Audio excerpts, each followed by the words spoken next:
welcome to this week's video. For this week, I will be doing my wrap-up for the month of October. What month is it? What day is it? Does anybody even know anymore? Yes, so this is my wrap-up for the month of October. An okay reading month. One DNF, one meh, and one book that I quite enjoyed. Let's start with the DNF because that'll be shorter. The DNF was an old school Harlequin Presents by Sally Wentworth called The Wings of Love. Now, this was a woman who is sort of kind of not necessarily hired, but hired and coerced, pushed into being a companion to this girl who is, I guess they're friends, to keep the girl in line because they want to have the girl marry this rich man who the girl is infatuated with and is convinced that he is the love of her life and blah blah blah, and they've not really met, or they've met but it's sort of like not, they have no relationship, but she is just infatuated with him and convinced that he's the one for her. And the family is sort of like totally on board with this because he's rich, and the heroine is a makeup artist and is supposed to go along and make sure that the girl kind of doesn't ruin her chances of kind of making this match. And he hires her as sort of a companion, but she's also supposed to do the girl's like makeup and her friends' makeup when the girl makes the match and they get married, and she's supposed to do the makeup for the wedding party.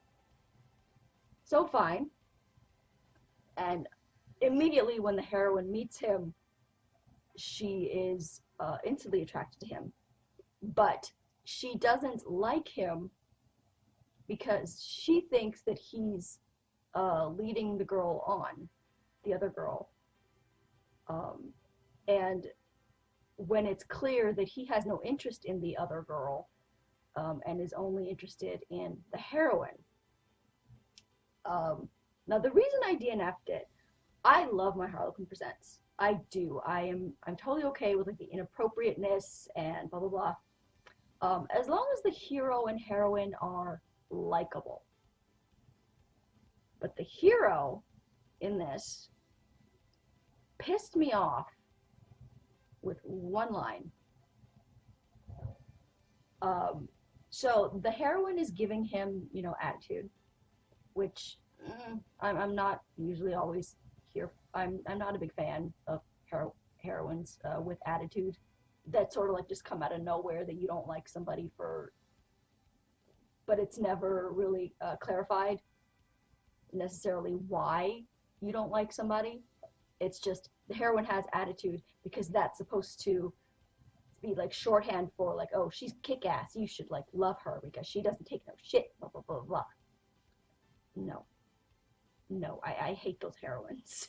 I hate those heroines that are bitchy for no reason, or bitchy for a stupid reason. This wasn't necessarily the case with that too much because I sort of felt like her reason for not liking him was kind of was clarified enough. She felt like he was leading the girl on, even though he wasn't. He was just sort of being polite to the girl's family because manners. But the girl sort of thought that, oh, if he's being nice to me, that must mean that he wants me. and is in love with me. So that sort of like inflamed her infatuation even more. But the hero says to the heroine, like, in a like, why do you not like me? Like, what is your problem with me? Are you a man hater? And then he looks her up and down and says, no, that can't be it. You're too beautiful to be a man hater. And that's when I DNF'd the book. What? So you're an asshole because you're basically saying that the only women who hate men must be ugly women, or the only women who have issues with men must be ugly women. So no, big old fat no. So Dina, that one. Then we'll get to the meh. We're going to the meh book now. This book was meh. Jeffrey Archer's Only Time Will Tell. I liked it, but I found it was similar to a lot of Jeffrey Archer books I find now, which I guess I understand sort of like authors who write certain kinds of books, like they write like a typical formula that works for them and that has worked for them. And so when they write a book that like people like really are really popular, then they would continue to write like that type of book because supposedly that's what the readers want. I'm not a big fan of that. I mean, one of my, like, I like books from like the same author that are like different though. Like one of my biggest sellers as an author is my Mafia romance trilogy, Blood Vows. Still to this day, I released it in like, the first edition was like 2013. And then, so from then to now, it's still been one of my biggest sellers. So I could have written, you know, like another Mafia romance series. And to be fair, I am writing book 4 in that series, but not because my Mafia romance was successful, so I want to write more Mafia romances. It's one of the characters, it's Will's story from Blood Vows. Little Will, he's grown up now, and he's getting his own book. But my other successful trilogy is a World War II romance trilogy, and it could not be more different than Blood Vows. And I like that for myself. I like that, and I like reading sort of that, like if you get what I mean. Like, I don't like an author that sort of like just writes the same thing necessarily. Yeah, so, but then again, like, I love the Outlander series, but like it's a series of like the same characters and their stories getting told. It's like a continuing story. With Jeffrey Archer, I'm finding that the last couple of books I've read of his are kind of the same. It's like in this one, it's a boy named Harry, and he is poor, but he's got like this beautiful voice, and his family like works like in the ships and works in the docks, and it's sort of like his rise to, you know, success and power and like that kind of thing. And his mother was like engaged to somebody, but I don't remember why, but she has an affair with this other guy and gets pregnant and passes the baby off as this one guy, but the one guy dies uh, because of the baby's father. I don't know if he knows that he's Harry's father, but the guy that Harry thinks is his father dies because of him, and Harry goes up and falls in love with the daughter of the man that he believed that he later learns is his father, and he finds out on his wedding day to this girl, so who he learns is his half sister. So they can't get married, but oopsie daisy, she's pregnant. Um, and I just felt like there was a lot of like I wanted Harry's story, and like occasionally I would want like the heroine's story. I don't remember what her name is. Macy? I don't remember. But yeah. So Macy ends up pregnant, and Harry doesn't know. So that's sort of like where that book, where the story ends. Like it's a continuing series. Like that there will be, the story will continue. So I liked it, but it was sort of similar to the last couple of Jeffrey Archers that I read. Still the best one that I've read of Jeffrey Archer was Cain and Abel. I have The Prodigal Daughter up there in my TBR to read, which is the story of, I think it's Abel's daughter. This one was sort of like been there, done that. I don't think that I'll be continuing Harry's story.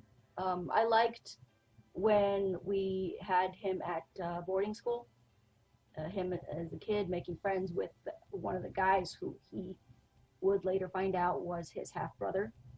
He didn't find out in this book, but we know that he's going to find out later. The reader found out. Yeah, and yeah, he goes into the army, and something happens, like somebody dies, and he takes on a different name to sort of save himself, because he either like he killed the guy or he was responsible for his death or something. I don't remember. And so he's going off to, start his like new life under this like fake name.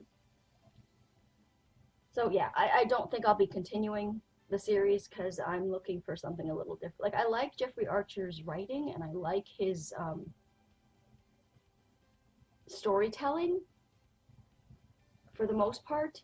I don't like when we have chapters from like random characters. Like, there's a chapter in here from like the old guy who like knew the secret of like how Harry's adopted father died, and that his real father was kind of responsible for it.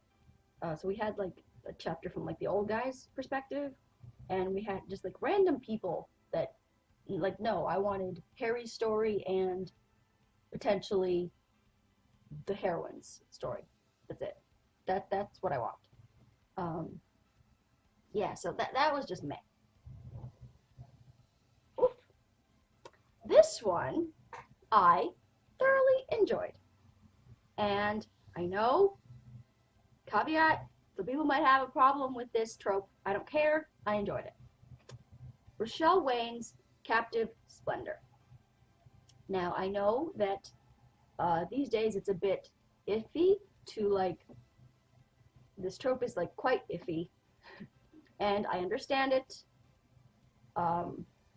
and I respect people who have like objections about it, and that's fine for you. I respect your opinion. I just don't care about your opinion. I read what I read, what I like, what I like. And I enjoyed this book, and I thought it was well done. Now, I say that as a person who is not a native, not a Native American, not a Native Canadian. I am not. But I enjoyed it. I thought that there wasn't... the hero is a half-breed who goes to, when he's I think like 13 or so, he goes to live with his grandfather, his white grandfather, and sort of be raised in that, in the white man's society, to like have like a better life or what have you. His grandmother sends him to his grandfather, his paternal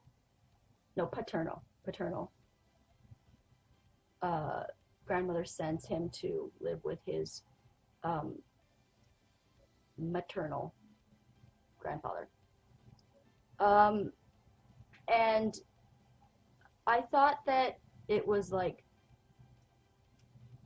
well done. I thought that like the writing about the Indian culture and the native culture was well done. I thought that there was a fair balance between, there were white people who were good people and there were white people that were assholes. I mean, the Dyer brothers in here, oh my God, they were evil. And there were native people who were good people and there were native people who were assholes. Three Moons, oh my God. I wanted him to very much many pain. So the hero, his white name was Bart. I don't know why. Bart, in my opinion, is not a sexy hero name. I tried to like ignore the fact that they gave him that she gave him that stupid name. That's not a sexy name. It's not. His brother Yellow Bear gets arrested, falsely accused of killing, he killed soldiers that were attacking this native girl, and Yellow Bear was trying to help her, and he gets arrested and is going to hang because justice, yeah, white man's justice. And so Bart, to save his younger brother, he comes up with the inspired idea that he's going to kidnap the daughter of the general or the commander or somebody, and her name is Sheila. Now, this was like in the 19th century, I believe. I don't think Sheila is a historical name. Sheila is a 1980s name. And I really don't like when authors use like names that are like out of place for either like that genre or that historical time period. I could be wrong. I don't remember there being a lot of Sheilas in history, in reading about history during that time. And there's authors who will like put like an 18th century heroine and name her like Jade or Jasmine or like, really? So that's sort of like what this felt like to me. But I really loved, what is his name? What is his Indian name? Because I can't call him Bart. I'm sorry. Just no. White, no, yeah, White Cloud. White Cloud is his Indian name. We're gonna call him White Cloud because Bart is not a sexy name. Just no. So White Cloud kidnaps Sheila, and who is potentially engaged to marry one of the Dyer brothers. What is his name? I don't remember. Donald. Donald is an a-hole, like grade A a-hole. He and his older brother are just these racist pieces of shit who want to kill all the Indians. And Sheila is like potentially engaged to marry Donald, but she's not feeling it, and she doesn't necessarily like. She's realizing as she gets to know him, she's liking him less and less, and she doesn't like the racist things that he says. And so when White Cloud kidnaps her, she's annoyed more than angry because he doesn't seem to, because she's seen him around, but like as like a white man, like he's like well dressed and he's got like short hair and he's got like, you know, he's like in suits. But when he's White Cloud, because he wants to disguise himself, he doesn't want her to know that he's actually like the guy that she's, you know, seen in town kind of thing, as like a white man living a white man's life. So he like deliberately reverts back to his native roots and dresses as a native. And when he kidnaps her, so she's more like annoyed than angry, because he doesn't hurt her and he's not mean to her, and he's like, he sort of explains why he's doing what he's doing. And their relationship is, I liked their relationship. I liked how it sort of developed. And how just, like, there was the passion and there was the romance and everything, but they were just very, you know, like nice sort of with each other and respectful. And she, once she figures out like who he actually is, she's a little miffed about that, but the fact that like he lied to her, and they fall in love with each other, and it's, you know, it's really nice. And there's like a few subplots with his older friend Luke, who sort of like looked out for him when he was young, and Luke has like this old love who sort of comes back into the picture. And then there's Janice, who is this shrew of a woman who wants her some White Cloud, but he's like really not into her. He's all about Sheila, so we love that. And there's just this like one moment where Sheila kind of goes to like sacrifice herself to Donald to save White Cloud. And Donald's like, oh, like you'll have to come to me and like be like in my bed and blah blah blah, because at this point when the kidnapping goes awry and they're caught, Donald is like disgusted by the fact that like Sheila cares about White Cloud and is convinced that like they have slept together. But at this point, Donald like is like disgusted by the thought that they even slept together. But his downstairs brain doesn't care about his racist views, like so many racists who will claim to like hate a certain race or person, and yet will like rape that person and violate that person and just want to like deprave and just rape that person. Even though then they'll turn around and say, oh, I hate that race, or I hate this or whatever, but you'll want to fuck them. That's Donald. So he is like disgusted by the fact that she has slept with White Cloud, but he wants to go anyway.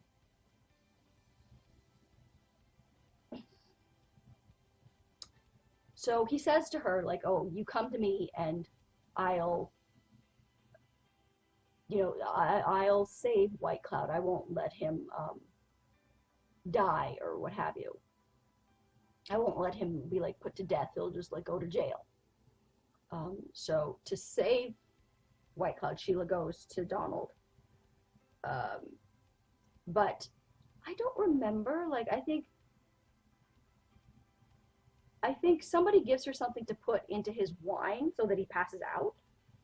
But I think, or somebody gives her something, yeah, to pass out so that when he comes to her, he'll see that like she's asleep. So that will protect her from him doing anything to her. But he sort of is like, he beats her. And then like he drinks the wine too, so he passes out. And he's naked, and she's naked. So when she wakes up, she thinks that they did, but they really didn't. But then White Cloud comes and sees them in the bed together, so he gets all like the wrong idea. And that is, so she wakes up and he, is like, feels like betrayed by her, and she tries to like explain, and he's like, oh no, like don't even try, like I understand exactly what happened, like Lucas or somebody told me everything. So she thinks that he knows that she tried to sacrifice herself for him, but is still so disgusted that he doesn't care. And he does not know that she tried to sacrifice herself for him. So when he finds out, he's like trying to apologize, but she's not hearing it because she's hurt by the fact that she tried to sacrifice herself for him and he was still treating her like shit. So that was like the one moment where like they didn't use their words, as it were, very clearly, but thankfully they clear the air on that, and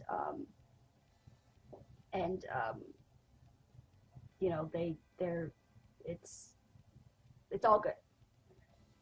There is like this one part that like made me very sad when a character, I'm gonna say who, but when a character died, that made me very, very sad.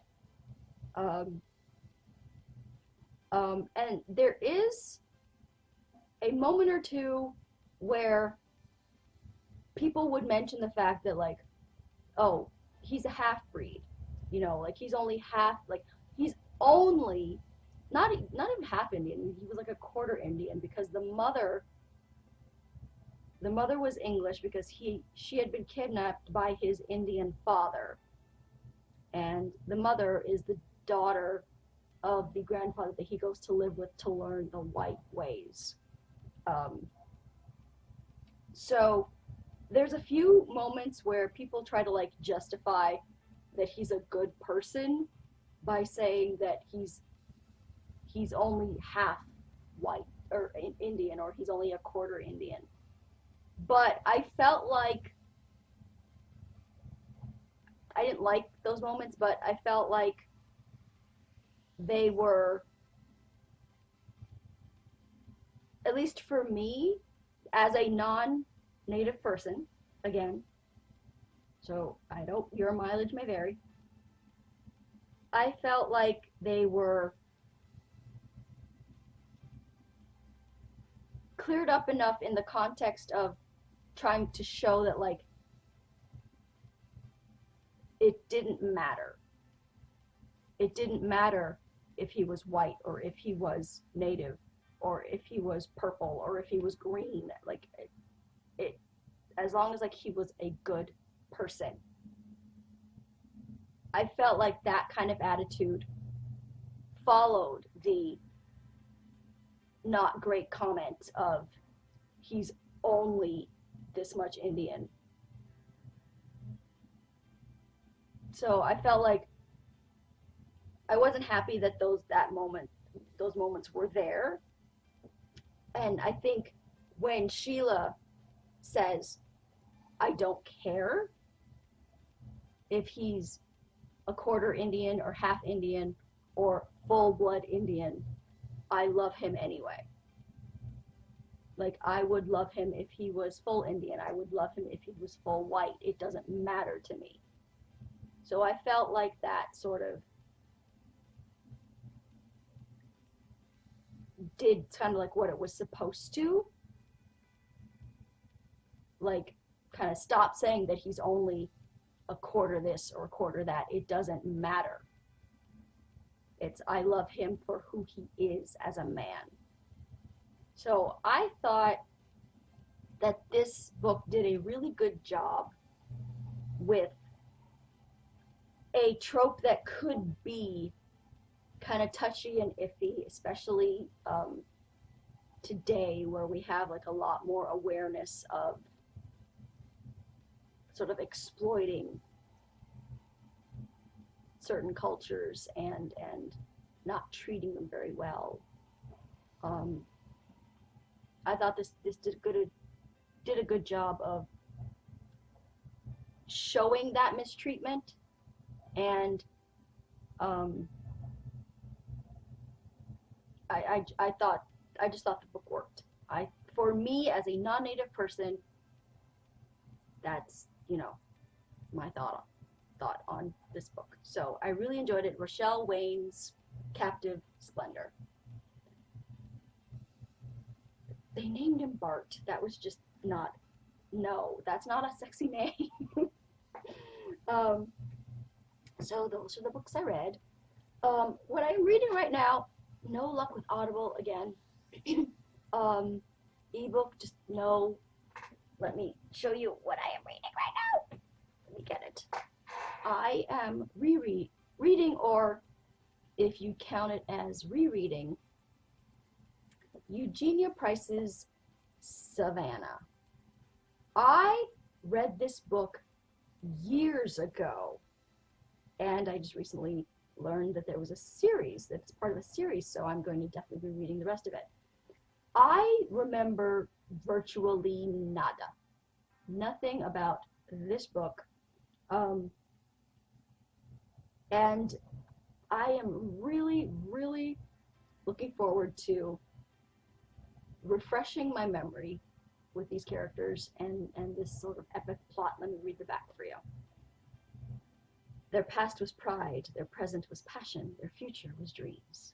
Savannah, a city as elegant and sensuous as a woman's love, where the old South and the high seas meet, where a young man's dreams and a mature woman's desires entwine in a love that threatens everything a great family has built. A novel with the grandeur of Gone with the Wind, a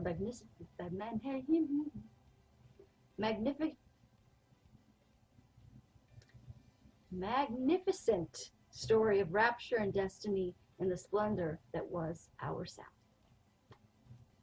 So, you know me, I'm all about the epicness. I'm all about the epic family sagas, and I remember reading this book years ago and loving it, because, like, yeah, I just always have loved those, like, epic, grand, sweeping, like, melodramatic, like, family secrets and illicit romances and generations that are, like, affected by these secrets, and that is my catnip. Like, oh my God. And this book just, like, popped into my head the other day, or, like, yeah, and I was like, oh my God, I remember that book. I remember reading reading that book. I want to get that book from my keeper shelf.